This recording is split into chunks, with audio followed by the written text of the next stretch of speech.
Hello everyone. Start करते हैं exercise 1.2 का क्वेश्चन नंबर 5। अब ये क्वेश्चन कहता क्या है? क्वेश्चन कहता है कि show that any number of the form 6 की power n where n belongs to capital N, यानी कि जो स्मॉल n है वो नेचुरल नंबर को बिलोंग कर रहा है, can never and with the digit 0। अब क्वेश्चन को पहले ठीक से समझ लेते हैं। इसके कहने का मतलब है कि 6 की पावर कुछ भी हो, ठीक है, 6 की पावर कुछ भी हो, लेकिन जब आप उसको सॉल्व करोगे तो कभी भी ज़ीरो नहीं आएगा। यानी कि देखिए 6 की पावर अगर आपकी 1 हो, देखिए जो स्मॉल n है वो बिलोंग कर रहा है नेचुरल नंबर को, और नेचुरल नंबर वो नंबर होते हैं जो कि 1 से स्टार्ट होते हैं और इन्फिनिटी तक लाई करते हैं। यानी कि स्मॉल n 1 से लेके इन्फिनिटी के बीच में कुछ भी हो सकता है। ये 1 हो सकता है, 2 हो सकता है, 3 हो सकता है, 99 हो सकता है, कुछ भी हो सकता है, ठीक है। अब देखिए अगर मैं 6 एन की जगह पे क्या रख दूँ 1, तो नंबर क्या मिलेगा 6। अगर मैं एन की जगह पे क्या रख दूँ 2, तो जब आप सॉल्व करोगे नंबर क्या मिलेगा 36। आपने एन की जगह पे कितना रख दिया, आपने मान लीजिए एन की जगह पे रख दिया 4, तब जो नंबर मिलेगा आपको वो मिलेगा कितना 1296। अगर आप 6 का क्यूब कर लें, एन की जगह पे क्या रख दे 3, तो नंबर मिलेगा कितना मिलेगा 216। तो आप एक बात पे गौर करें कि एन की पावर कुछ भी हो, यानी कि 1 से इन्फिनिटी के बीच में एन की पावर कुछ भी हो, सॉरी 1 से इन्फिनिटी के बीच में एन की जो वैल्यू है वो कुछ भी हो, ठीक है। चाहे वो 1 हो तब 6 आएगा, 2 हो तब 36 आएगा, लेकिन लास्ट डिजिट क्या है इसमें भी 6 है। हमने एन को कितना रख दिया 4, नंबर आया 1296, लास्ट डिजिट क्या है 6, है ना। जब पावर क्यूब कर दी तब भी लास्ट में क्या डिजिट आई 6, तो यानी कि जीरो तो कभी आने का ही नहीं। चाहे प्रैक्टिकली एन की वैल्यू को कुछ भी रख दें, चाहे तो एन की वैल्यू को 999 रख दें, ठीक है, 899 रख दें, आएगा हमेशा लास्ट डिजिट 6 ही, तो जीरो तो कभी आ ही नहीं सकता।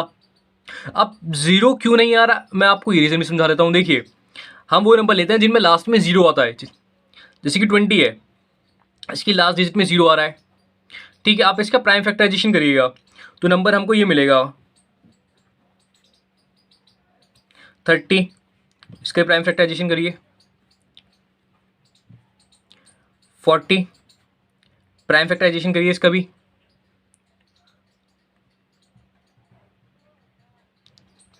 ठीक है 50, इसका भी कर लीजिए एक बारी। अब इन सब में कॉमन बात है, जितने भी डिजिट्स के लास्ट में जीरो आ रहा है ना, इन सब का जो फैक्टराइजेशन हुआ है उसमें एक कॉमन चीज़ है। अब वो देखिए कॉमन चीज़ क्या है, 2 × 5, ये ये ये और ये, यानी कि जिस भी नंबर के प्राइम फैक्टर 2 और 5 होते हैं दोनों ही, ठीक है, 2 भी होना चाहिए 5 भी होना चाहिए, उस नंबर के लास्ट में हमेशा क्या आएगा जीरो आएगा। तो बात समझ में आ गई होगी आपको कि किसी भी नंबर के लास्ट डिजिट जीरो होने के लिए उसके जो प्राइम फैक्टर हैं उनमें 2 और 5 का होना बहुत जरूरी है, कि जब आप इसका प्राइम फैक्टराइजेशन करेंगे तो उसमें 2 और 5 का होना बहुत जरूरी है। अगर 2 और 5 होंगे साथ में तब तो क्या कहते हैं यहाँ पे जीरो लास्ट डिजिट में आ सकता है, नहीं तो जीरो लास्ट डिजिट में नहीं आएगा, ठीक है। अब यही बात हमको यहाँ प्रूफ करनी है 6 की पावर n में, ठीक है। तो देखिए तो 6 की पावर n को मैं लिख सकता हूँ 2 × 3 की होल पावर n। क्लियर है, 6 को खोल दिया 2 × 3 में।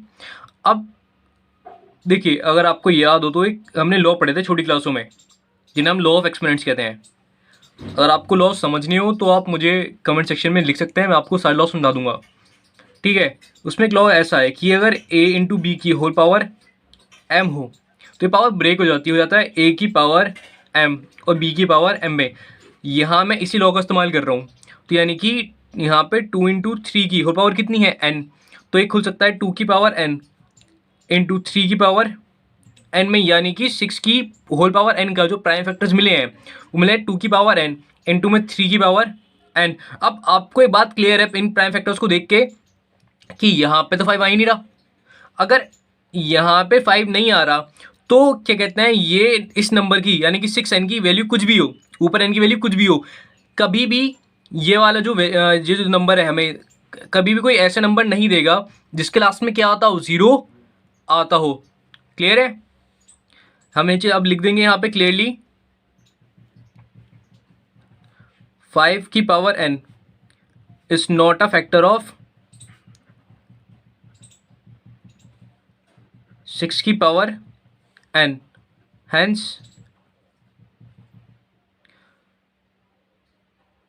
6 की पावर n can never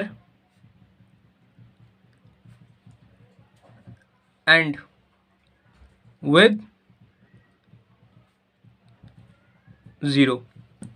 ठीक है, क्योंकि मैं बात थोड़ा दोबारा समझाता हूँ बीच में से आपको ये कि क्या कहते हैं, यहाँ पर 6 की पावर n है, इसके प्राइम फैक्टर्स में 5 तो कभी आया नहीं। अगर 5 आया ही नहीं, ठीक है, तो कभी भी 0 नहीं आ सकता, क्योंकि आपने ऊपर एग्जाम्पलों में देख लिया है कि लास्ट डिजिट 0 होने के लिए 2 और 5 का होना बहुत ज़रूरी है। तो जब मैं 6 की होल पावर n का प्राइम फैक्टर करता हूँ तो 5 तो आता ही नहीं, इसी वजह से इसकी लास्ट डिजिट कभी भी 0 नहीं होगी। तो क्लियर है? आई होप आप लोगों को समझ में आया होगा। Thank you.